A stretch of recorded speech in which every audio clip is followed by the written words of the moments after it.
Chelsea are in the Club World Cup final, and I'm here to give my thoughts because that was an amazing, amazing display. And you know what? There's a lot of credit going one man's way, and that's Joao Pedro. Did anyone catch the goals? Which one did you like? Let me know in the comments. Which one did you actually like? One or two? Because the second one was doff. Like, he smashed that. First one was like, that RB&B, R1 and circle. Everyone's played the game before. Come on, you know what I'm talking about. Top bins. Well, it was kind of more middle, but you know what I'm saying. Oh my God, he was a monster.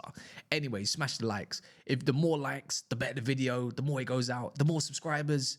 And I'm here to glaze the absolute rubbish out of Chelsea. And guess what? I'm not going to regret any moment of it. Yeah? Not going to regret none of it. Because Chelsea put on an absolute amazing display. And you know what? One thing I must say with this whole Maresca stuff, I feel like the system has definitely changed.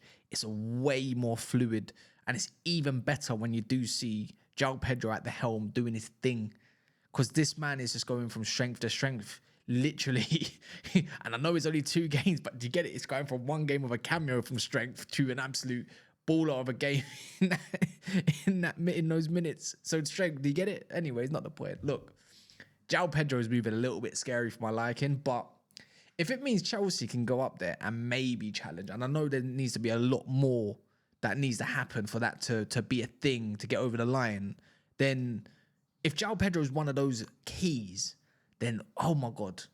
See, when I say this man was a 10 out of 10 signing, in my eyes, I think he's the perfect Maresca player. I got laughed at.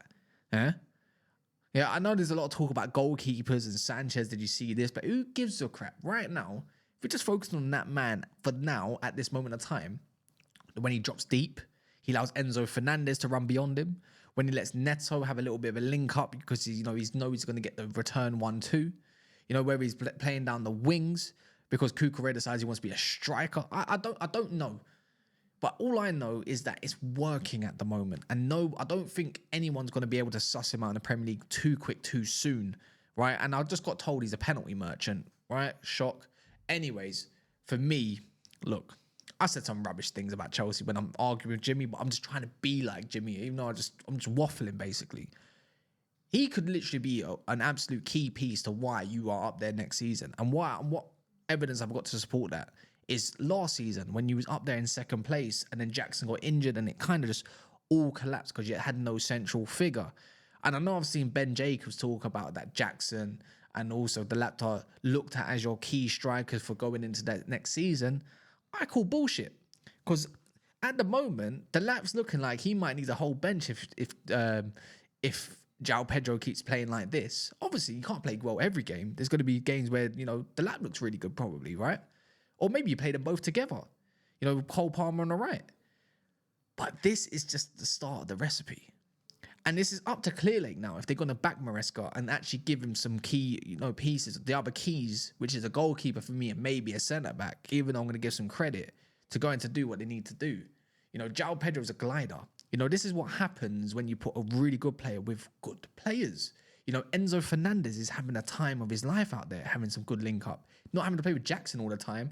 I can really see why Enzo Fernandez is adored by the Chelsea fan base just through this Club World Cup. And you know what? Not just that, he had actually a really good season last year. And I think it's gone a little bit under the radar. Caicedo's a monster. I don't believe I even need to talk on his performance for Chelsea today, let alone in the Club World Cup.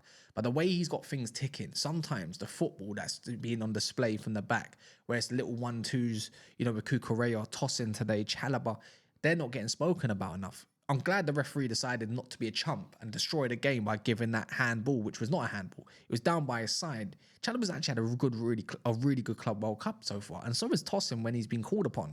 And actually, funny enough, so is Levi Colwill. He's just obviously not available today.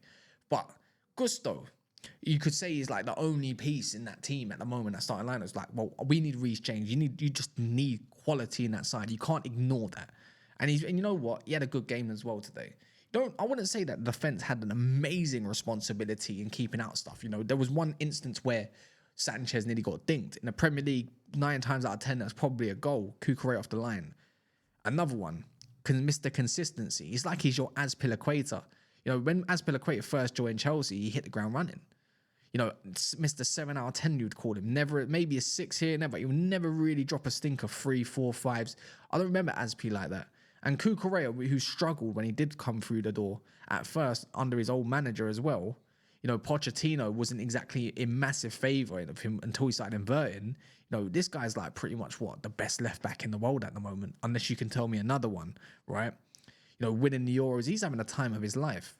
And he definitely is he's looking very hungry at the moment. So there's not really much to say on the Cucurella front. He's just doing what he has been doing. But Joao Pedro definitely shocked some people for sure. Neto looks a little bit more direct off the left-hand side. I think he's going a little bit unnoticed, but now people are starting to get like, oh, I can see the vision with him on the left. When he's being direct, when he's doing those take-ons, he's looking really confident, still injury-free. And you got to remember, he's going through a little something as well at the moment. He's actually just putting on a great displays of what an actual natural winger looks like. Left foot, right foot as well, making instant, chaos basically. The only one that's really I'm waiting to see tick for Chelsea is Cole Palmer. And I know he done quite a lot for the second goal, to be fair. Without Cole Palmer's movement, dragging players away or facilitating that move, Joao Pedro probably never scored that goal. But we need to see the Cole Palmer that we've known to view him as a top attacking midfielder. Maybe he needs to go on the right. I don't know. But I'm kind of excited to see how Gittins fits into all of this as well. We know he plays off the left and the right, a little bit more direct.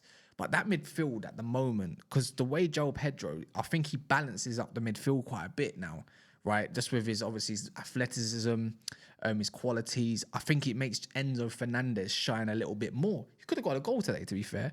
And you know what? Dare I say it as well, and Clunky as well. Come on. He didn't have a bad game. I mean, he should have scored. Maybe he could have put Palmer in. But he didn't have the worst game in the world. But Chelsea definitely looked like a dangerous force.